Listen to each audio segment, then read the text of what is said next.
Hey guys, in this video I will be going over on how to use the Hilty Design Aid. This will determine which Hilty to use at a specific condition on a job. Before you start using this aid, you will need to have your C-beam analysis done so you can pull some information from it. You will also need to know the properties of the concrete where the embeds will be at. This information should already be known and filled out in Jumpstart Package Number 1 in the design criteria for the job. The Hilty Design Aid is split into two tabs. One for all lightweight concrete, 3000 psi, and one for normal weight concrete, 3000 psi.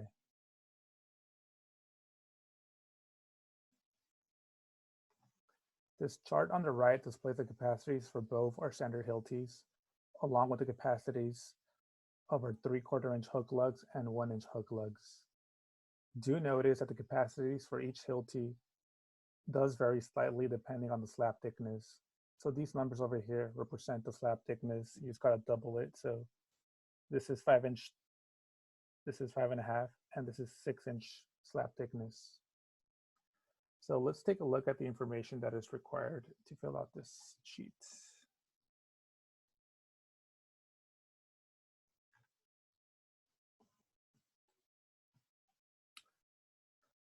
So the first two columns indicate which C-beam run and joint we are looking at.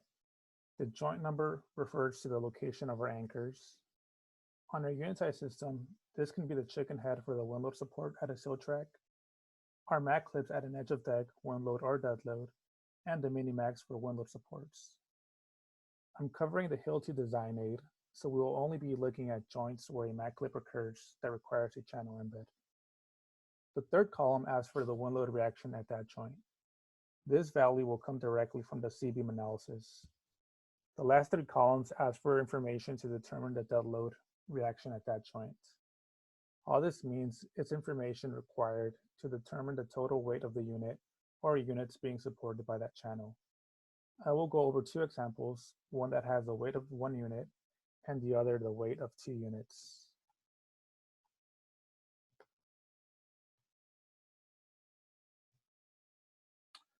All right, so let's look at the two embeds we'll be analyzing. This C-beam run number 4 covers both of these embeds. So in this run right here, we have 3 units. So we have 1 unit as being dead loaded at level number 2, the middle unit being dead loaded on level number 3, and finally this upper unit, it's also being dead loaded on level number 3 because there's a mini mag for wind load support at the head. So let's take a look at the actual C-beam run. So C-beam number 4.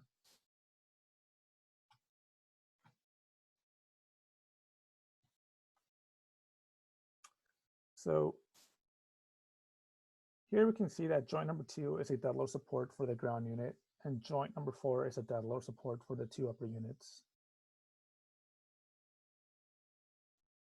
So I've already filled out the information on this design aid, but I'll go over it again to show you guys where this information is found. So for this first column, C-beam number, right? So we'll be looking at our first example, which is the ground unit. So that's going to be CB number 4. We're looking at C-beam run number 4, and it's joint number 2. And for the wind load reaction, this is where you can find this information. So joint number 2 has a reaction of 1302 pounds. So we'll put that in there. And for the dead load section, this is basically it just needs to know the size of the unit, and then it multiplies it by basically kind of sort of like the density of that unit. So the pressure and its pounds per square foot.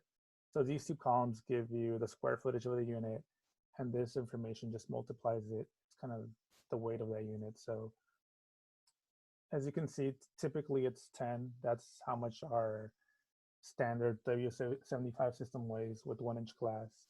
On this job, we do have thicker glass, so that value has been raised to 11. So that's for that first example. For the second example, so we're still looking at the same C-beam run.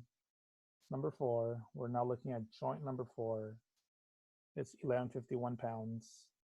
And on this one, For the dead load, since both of these units are being dead loaded on this embed, we're going to need the length of both of these units. So it's 26.25. They're still 4 feet wide, and the pressure is still 11.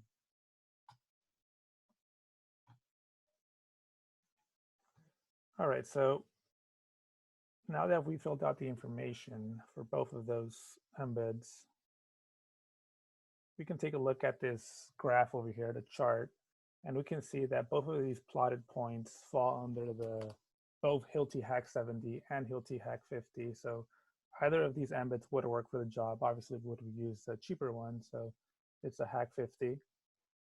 We can also see that our 1-inch hook lugs work just fine. These points are way below the max capacity of the lugs. And yeah, that's about it. Once you're done analyzing all the conditions on the job, you can hit this print button over here, and it's going to print this chart into a PDF, and then you can insert that into your Jumpstart package number 2.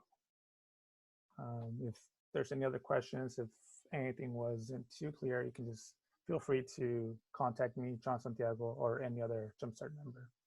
Thanks.